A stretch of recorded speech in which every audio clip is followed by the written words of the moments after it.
refuge.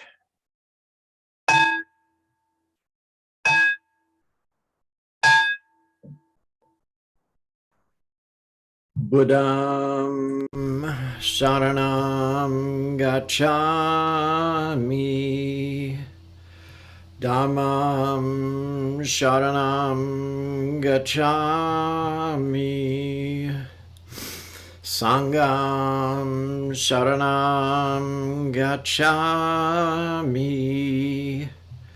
I go for refuge in the Buddha. I go for refuge in the Dharma. I go for refuge in the Sangha. Buddham Sharanam Gacchami. Dhammam Sharanam Gacchami. Sangham Sharanam Gacchami.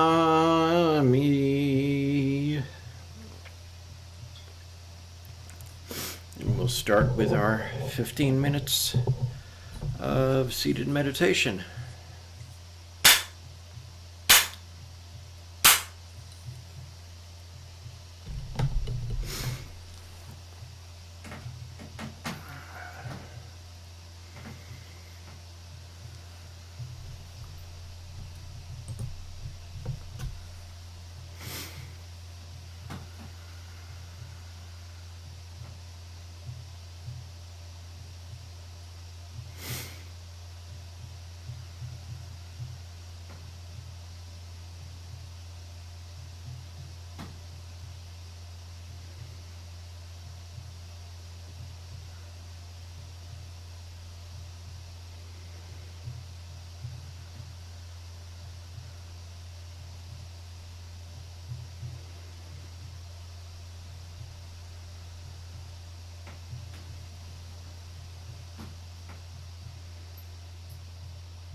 We'll chant the Gatha on opening the sutras.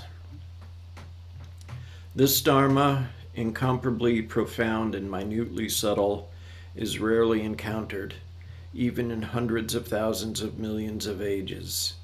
Now we see it, hear it, hold and maintain it. May we completely realize the true mind of all Buddhas.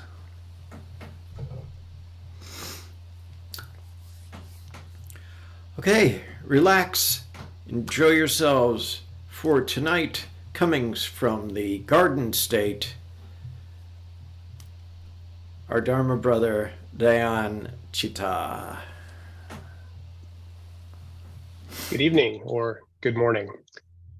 Tonight, I would like to talk about a technique that has been very useful for my Zen practice, although it's a technique popular in the Tibetan Buddhist tradition, Lojong, which is Tibetan for mind training. In Lojong, you use slogans in order to cultivate compassion and bodhicitta and reduce attachment to ego. Remember the slogans, recall them at appropriate moments, and implement them. Lojong is a type of mindfulness practice, and as we all know, mindfulness is a translation of the Pali sati or the Sanskrit smriti, but Buddhist mindfulness includes both smriti and sampranjanya, clear comprehension. Smriti sampranjanya isn't just present moment awareness, but present moment awareness with a purpose, and that purpose is to continually guard against the kleshas or defilements. So I think of it as more as vigilance than just mindfulness in the sense that ordinary people think of a minding and a reminding. We're always looking out for kleshas to appear so we can attack them. So there are 59 traditional slogans in Lojong, but you don't need to use all of the traditional slogans, and I use others as well. So traditional ones include such slogans as regard all dharmas as dreams, and always maintain only a joyful mind. My personal Lojong slogans include things don't bother us, only our judgments about them, from the Stoic philosopher Epictetus, and all dichotomies are false dichotomies, a more specific application perhaps of Jinshin Ming's not to. But here I want to demonstrate how I worked with one of the traditional slogans to significantly reduce my conditioned, angry, and egoistic reactions to the world. And that slogan is, meditate upon whatever provokes resentment.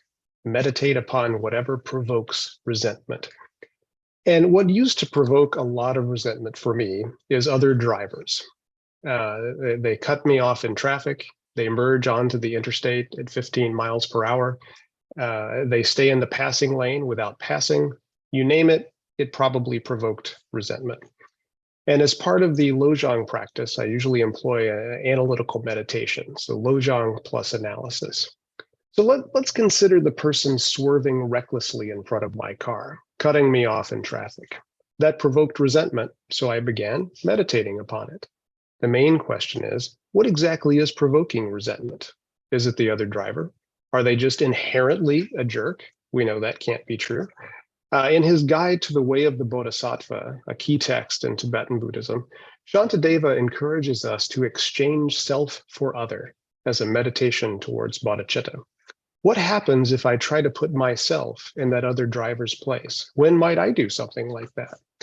So maybe the other driver is rushing someone to the emergency room. It doesn't take a lot of equanimity to understand that rushing someone to the ER is more important than whether I'm a minute later to my destination. Maybe the driver is rushing to work, and unlike me, will be fired if they're late. Maybe the driver just isn't paying sufficient attention and is oblivious to everyone else. It's not like I've never been distracted while driving. So unless I believe I'm just inherently a jerk, which could be true, exchanging self for other and giving the other's actions the benevolent interpretation I'd give my own helps. There's also a karmic analytical meditation. So what happens if I retaliate or seek revenge? What karmic effects might that have? What if I road raged and started driving aggressively to try to teach that driver a lesson, maybe cutting them off in revenge or something like that? What happens then? I get angry, maybe they get angry, maybe they take that anger out on people around them instead of me, maybe I crash and get hurt. All aggressive actions lead to unskillful karma. Or the compassionate analysis. Let's take the least charitable interpretation of the situation, that this person is just a jerk who consistently and deliberately drives like this. In that case, would it be better to pity the person who's so entangled in ego and attachment rather than get angry at them? Indeed, in all of these cases, it's probably more logical from a Zen perspective to feel compassion for them rather than anger. They're suffering in some way, or they wouldn't drive like that. Let's go further. Instead of just cultivating compassion for them, perhaps I should be grateful to them. Shantideva also argues that we should be grateful for people who annoy us because they help teach us patience, one of the 6 perfections. After all, the driver cutting me off has provoked not just resentment, but because of Lojong practice, has provoked meditation as well. Meditation that has ironically lessened resentment, anger, indeed my conditioned, unskillful reaction to the world. Instead of growing angry, I grow more patient every time I meditate upon this. Erratic driver, thank you for your teaching. Pursue these analytical meditations to the limit, we see reality more clearly. Seeing more clearly, it's not the driver or the driver's actions that provoked resentment at all. After all, if that driver had cut someone else off in traffic, I probably wouldn't care. So the resentment isn't in the driver, but in my mind. Resentment that the world isn't exactly the way I want it to be at all times, my ordinary dukkha. They cut me off in traffic. How dare that person even be out on the highway when I have places to go? Why didn't they stay home and let me have the road to myself? The resentment isn't about erratic driving, but always about my own ego being offended that the universe doesn't always conform to its selfish expectations. How dare it? All of this meditation doesn't happen at the moment, of course, but comes later, at least at first. However, when we follow the Lojong slogan, always train with slogans, and train with this slogan, whenever something happens that provokes resentment, we remember to meditate upon it. Gradually, what happens in the provocative instant isn't just remembering the slogan and being vigilant against the defilements. In addition, all the previous meditation and analysis come to mind. The 5 words of the slogan bring to mind an entire way of thinking where compassion begins and ego ends. It's a long process, though. Like developing any good habit, it takes time. In this case, Lojong uses right mindfulness, right action, right view, and right intention to cultivate the virtues of compassion and patience and to lessen the attachment to ego. Each time we meditate upon resentment brings us a little closer to an entire new way of viewing the world. So now, if I'm cut off in traffic, I don't get resentful, usually. Those erratic drivers are just as conditioned as I am, with just as much right to be on the road as I have. Whether they are distracted or careless or just egoistic, I try to think of them with compassion rather than just dismissing them as jerks. That is, if I even notice it anymore. On the other hand, those people who stay in the passing lane without passing, well, maybe they are just jerks. Thank you for listening.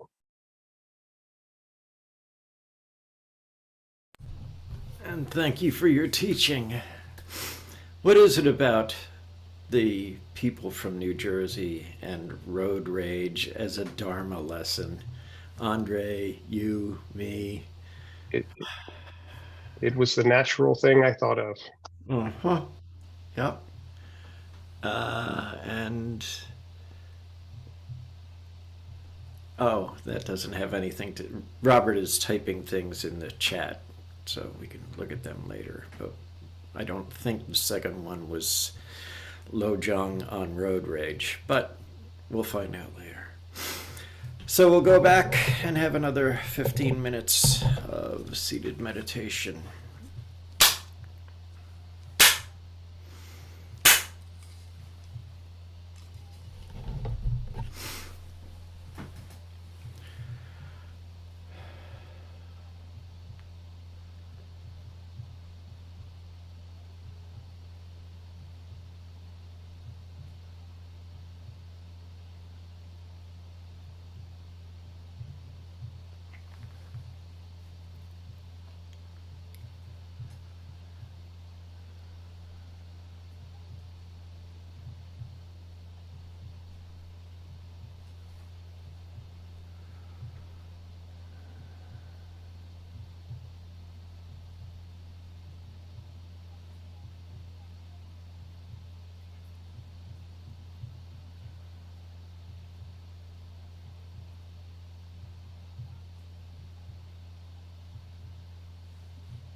So we'll chant the Heart Sutra.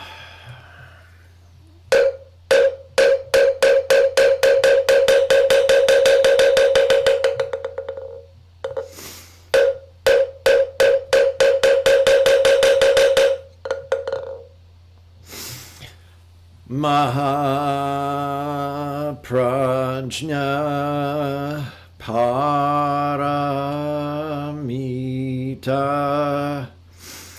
Hridaya Sutra Avalokiteshvara Bodhisattva, when practicing deeply the Prajna Paramita, perceives that all five skandhas are empty and is saved from all suffering and distress.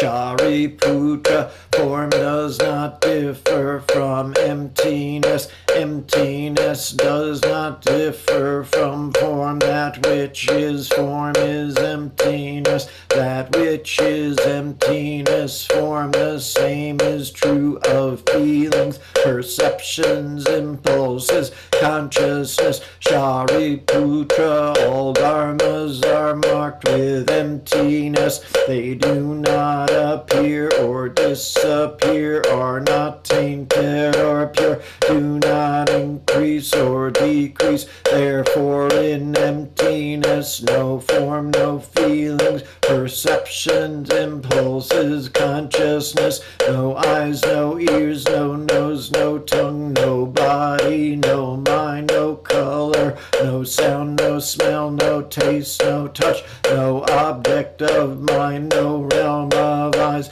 and so forth, until no realm of mind consciousness, no ignorance, and also no extinction of it, and so forth, until no old age and death, and also no extinction of them, no suffering, no origination, no stopping, no path, no cognition, also no attainment, with nothing to attain. The Bodhisattva depends on Prajnaparamita, and the mind is no hindrance. Without any hindrance, no fears exist. Far apart from every perverted view, one dwells in nirvana. In the three worlds, all Buddhas depend on Prajnaparamita and attain Anuttara Samyak Sambodhi. Therefore know that Prajnaparamita is the great transcendent mantra, is the great bright mantra, is the utmost mantra, is the supreme mantra, which is able to relieve all suffering and is true, not false. So proclaim the Prajnaparamita mantra. Proclaim the mantra which says Gate, Gate, Para, Gate, Parasamgate, Bodhisvaha, Gate, Gate, Para, Gate, Parasamgate, Bodhisvaha, Gate, Gate, Para, Gate, Parasamgate, Bodhisvaha.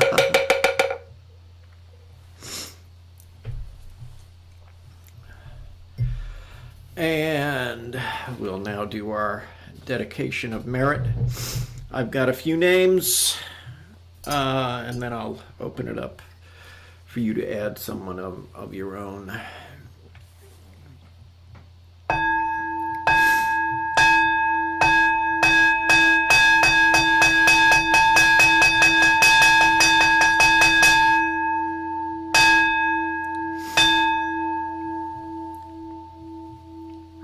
All sentient beings are one seamless body and pass quickly from birth to death.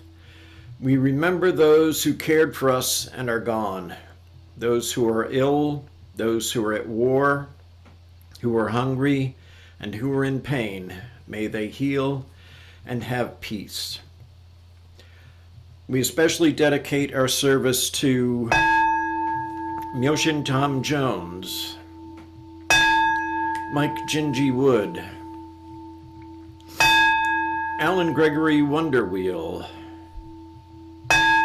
Briar Windwalker, and we'll open it up to you. Ronnie Koenig and Mark Feldman.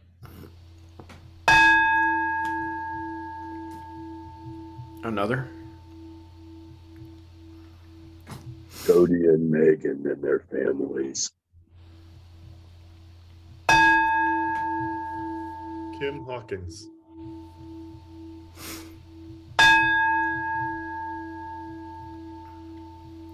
One for White Bear and the people of Palestine.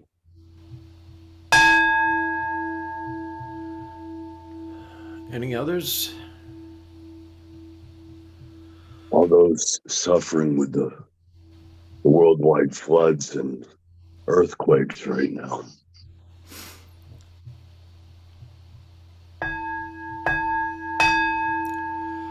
All beings in the 10 directions, subject to the greed, hatred, and delusions of themselves and others.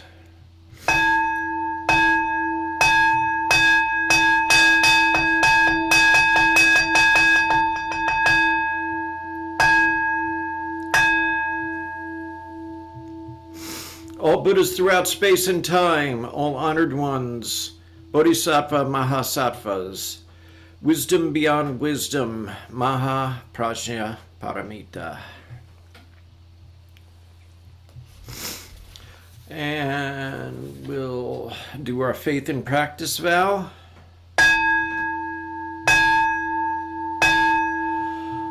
I will never retreat and will be firm in my mind in this correct Dharma. I will escape from the samsaric cycle of birth and death and definitely will see my original face. I will be sure to inherit the life of insight of the Buddha and save all sentient beings.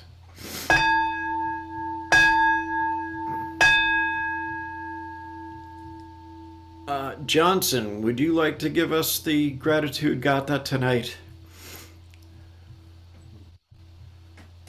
Infinite realms of light and dark convey the Buddha mind.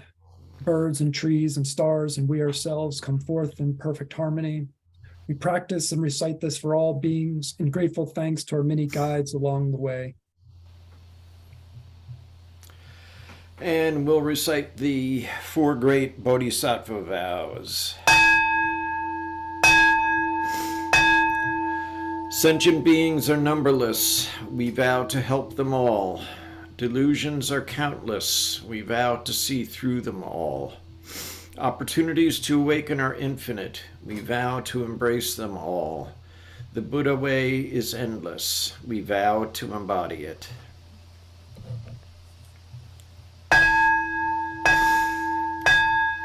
Life and death are of supreme importance. Time passes quickly by and opportunities to awaken are easily lost. Strive to realize your true nature and do not squander your time by night or day.